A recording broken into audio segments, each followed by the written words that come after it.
At some point in our life on the internet, we may have come across the saying, match their energy. And this advice, I think, is typically administered for people who are struggling with their relationship so that they can somehow resolve their struggles to move closer to where they want to be. And so they think in order to get to where they want to be, they have to match the partner's energy, whatever the partner is displaying.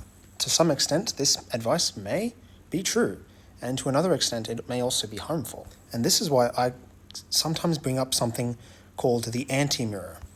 The anti-mirror is a mirror within a mirror, an antithesis within an antithesis. It sounds very confusing, but it makes sense if you kind of somehow find the proper textbooks on this. And I would love to go into a lot more detail about what this actually looks like and how it actually operates, but that would take me some significant time to convey that in a way that should make sense. So instead, I just throw the phrase at you, it's a mirror within a mirror. You could also look at it as a bunch of scales, where you have a bunch of scales tipping left and right. But then if you put the scales in an inverted mirror, there's also this scale happening in that inverted mirror. Now, why this anti-mirror stuff is important in resolving our relationship struggles is because someone like me, I'm looking at the laws of the universe, such as from books like the Kabbalion. I look at the masculine and the feminine. I look at the negative and the positive, and then I look for the neutral. I look at different causes and different effects. I look at the law of polarity.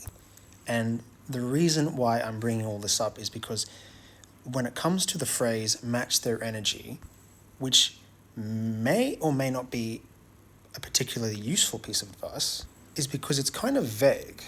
Now, for some people, like myself, we may have come across literature that talks about mirroring someone. Mirroring is a fairly simple concept to understand and can very much improve our communication with another party.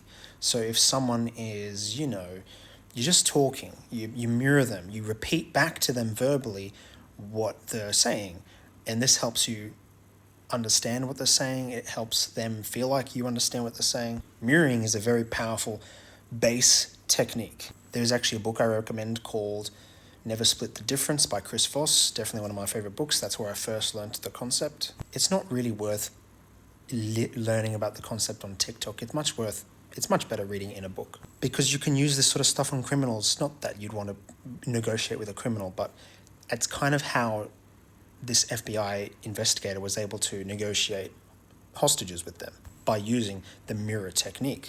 What kind of shocked me is that I didn't know that you could use the mirror technique for the verbal communication, because a lot of the time when I first learnt about the concept, I thought it was only physical. And to an extent, if someone continues to repeat the mirror technique for a prolonged period of time, it can actually get very annoying. So if you literally repeat after me and say exactly what I'm saying, hey, you're copying me, stop saying that. I'm telling you to stop saying what I'm saying, and then, it gets frustrating because I don't know why, but it just does. Now, in regards to the anti-mirror, which is not necessarily a technique, it's just kind of a universal principle, this is the meat and bones is where I'm getting at. Let's say you have a partner or a love interest and they get angry with you. If you mirror that anger back to them by being angry yourself, you are actually escalating their anger. And so if we were to look at what the opposite of the mirror is in that situation, it would be being calm. And by being calm, especially when under pressure, this is going to help you moving forward. By being calm, by being kind, by being understanding to an angry opponent, to a frustrated opponent, you are setting the stage to let them know that it's safe, to let them know that their anger isn't going to roll you up, that you are going to remain grounded. And if they want to be angry, you're going to let them, but it doesn't affect you. And so at some point, your calmness will actually lower down their guard. Now, will that work in every situation? Maybe, maybe not, but it's probably going to help a lot more than retaliating anger for anger. But then there's another mirror with another mirror with another mirror. Maybe, sometimes, it really depends on the context. We have to use discernment. Sometimes, occasionally, expressing just the right amount of anger, just the right amount of tension, can set the stage. It can put someone in their place. By being just the right amount of calm, you help someone feel secure, rather than you looking like a pushover or you looking like you're trying to assert your dominance. So this is why I really like the anti-mirror, because I'm looking for these different polarities and I'm looking at what causes can bring about different effects.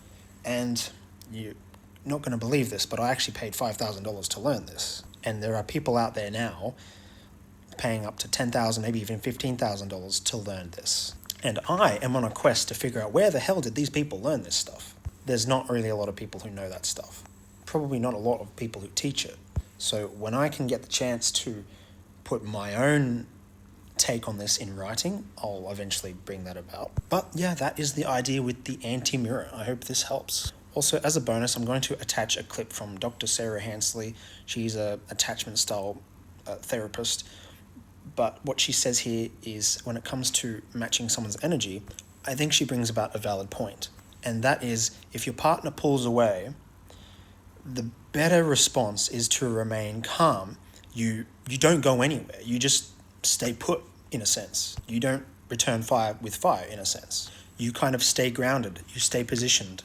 You don't bounce up and down because that's what your partner's doing. You don't stay fixed necessarily, because if you're fixed, you're susceptible to breakage. But if you're flexible, firm but flexible, you're grounded, you're open, but you're not jumping around all over the place in retaliation. I hope this makes sense. I'll leave the clip here.